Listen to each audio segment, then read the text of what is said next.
Si on regarde l'histoire de la conception des chars, on a vu des chars avec 2 canons, des chars de la taille d'une maison et des chars amphibies. Mais au milieu des années 1930, l'armée britannique regarde une tranchée et pose une question qui sonne comme une blague. Et si on sautait par-dessus? Voici le char bondissant de Wallace. Ce n'était pas une blague et ce n'était pas un jouet. C'était un projet d'ingénierie sérieux mené par C. Wallace pour résoudre le problème qui hantait l'armée britannique depuis la boue de la Somme, les défenses statiques. Pendant que le reste du monde cherchait à rendre les chenilles plus larges, Wallace construisait une jambe mécanique conçue pour frapper le sol si fort qu'un char de plusieurs tonnes décollerait du sol. Dans cette vidéo, on examine les origines, la physique délirante et la vraie raison pour laquelle le char Pogo n'a jamais atteint le front.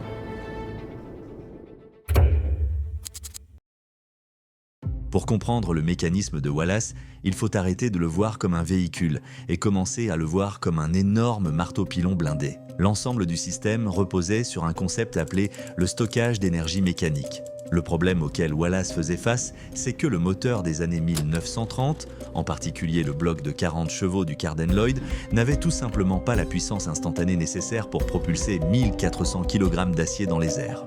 Pour remédier à ça, il devait trouver un moyen d'accumuler la puissance du moteur sur plusieurs secondes, puis de la libérer en une seule explosion violente de mouvement. La pièce centrale de ce système était un énorme bras arrière articulé appelé la jambe. Ce n'était pas un simple poteau métallique, c'était une poutre en acier renforcé conçue pour supporter des milliers de kilos de pression sans se briser. À l'extrémité de cette jambe se trouvait un large pied plat. Ce pied était essentiel, parce que s'il était trop petit, la jambe enfoncerait simplement un trou dans le sol comme une aiguille, gaspillant toute l'énergie au lieu de propulser le char vers le haut. Le cerveau du saut se trouvait dans une boîte de vitesse secondaire spécialisée. Quand le conducteur approchait d'un obstacle, il actionnait un levier pour engager un lourd volant d'inertie interne. Pendant que le char avançait, le moteur faisait tourner ce volant de plus en plus vite, accumulant de l'énergie cinétique comme un jouet à ressort. Connecté à ce volant d'inertie, une série de cames, des engrenages en forme d'œuf conçus pour convertir le mouvement de rotation en un coup soudain et puissant. Quand le char atteignait le mur, le conducteur déclenchait la libération. La came pivotait, projetant violemment le bras arrière dans le sol avec suffisamment de force pour lancer tout le véhicule.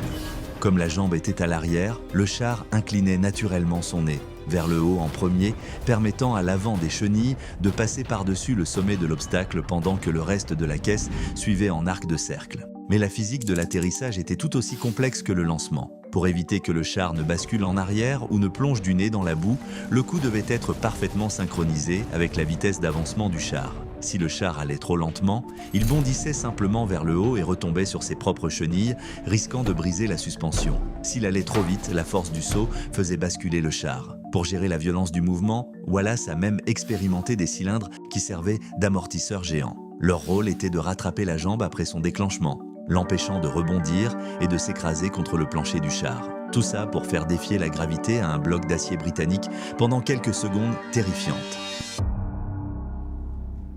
Malgré le génie de l'ingénierie, le char bondissant de Wallace a finalement rencontré un mur qu'aucun saut ne pouvait franchir. La réalité du corps humain et l'évolution du champ de bataille. En 1937, les essais au Mechanization Experimental Establishment, le MEE, avaient dressé un tableau sombre. Si Wallace pouvait renforcer le cadre en acier du Carden Loyd avec des soudures et des renforts supplémentaires, il ne pouvait pas renforcer le squelette humain. Dans un char standard, la suspension absorbe les vibrations de la route.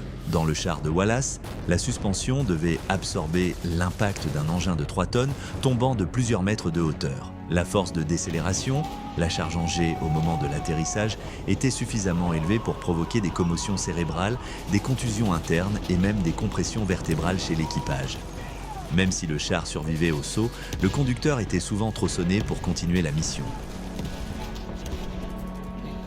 Ensuite, il y avait la vulnérabilité tactique. On pense souvent que la hauteur est un avantage, mais dans la guerre des chars, être visible, c'est signer son arrêt de mort. Au moment où le char de Wallace s'élançait dans les airs, il perdait toute couverture. Pendant 3 à 5 secondes, il devenait une silhouette sur fond de ciel. Au milieu des années 1930, les fusils anti-chars et les canons à haute vélocité de 40 mm devenaient standards. Un char en plein saut est une cible balistique. Il suit un arc prévisible qu'un artilleur ennemi pouvait suivre facilement. De plus, le ventre d'un char est son point le plus vulnérable. En sautant, Wallace exposait essentiellement à l'ennemi la partie la plus fragile et la plus sensible du char. Et enfin, il y avait la concurrence. L'armée britannique a finalement réalisé que le problème des obstacles ne nécessitait pas un char volant. Il nécessitait un char plus intelligent. Cette époque a vu le développement du pont en ciseaux et des chars ARK. Ce sont des véhicules qui ne sautaient en pas. Ils transportaient un pont sur leur dos, le posaient sur la tranchée et permettaient à tout un peloton de traverser en toute sécurité. C'était une solution ennuyeuse comparée à un char bondissant, mais elle était fiable. Elle ne brisait pas le dos du conducteur et elle fonctionnait à chaque fois. Quand les nuages de la Seconde Guerre mondiale commençaient vraiment à se rassembler, le War Office en avait assez vu. Le char bondissant de Wallace était une expérience d'ingénierie extrême fascinante, mais à la lumière froide de la nécessité militaire, c'était un pogo dans un monde qui avait besoin d'un pont. Le projet a été discrètement mis au placard et le seul prototype a vraisemblablement fini à la ferraille, ne nous laissant que la légende du char qui voulait voler. Le char bondissant de Wallace est un rappel parfait que le chemin vers les engins high-tech qu'on voit aujourd'hui n'est pas une ligne droite. C'est une route pavée d'échecs étranges, merveilleux et parfois aériens.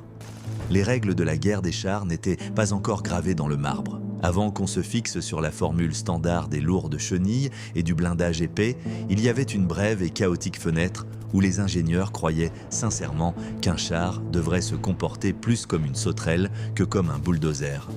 Finalement, le projet s'est effondré parce que la physique et la biologie ont simplement refusé de coopérer. Peu importe la quantité d'acier que Wallace ajoutait au châssis, il ne pouvait pas protéger la colonne vertébrale de l'équipage des forces en jet brutal de l'atterrissage. Ajoutez à ça le fait qu'un char en plein saut était une cible facile pour les canonniers anti-chars et le War Office avait assez vu. À la fin des années 1930, l'armée britannique a officiellement abandonné le projet au profit de solutions plus pratiques comme les poseurs de pont. Si vous espérez voir ce pogo mécanique de vos propres yeux aujourd'hui, vous allez être déçus. Contrairement à beaucoup d'autres curiosités expérimentales de l'époque, le prototype de Wallace n'a pas fini dans un musée. Il a vraisemblablement été mis à la ferraille peu après la fin des essais, ne nous laissant rien d'autre que quelques photos granuleuses et un légendaire « et si » dans les archives de l'histoire militaire.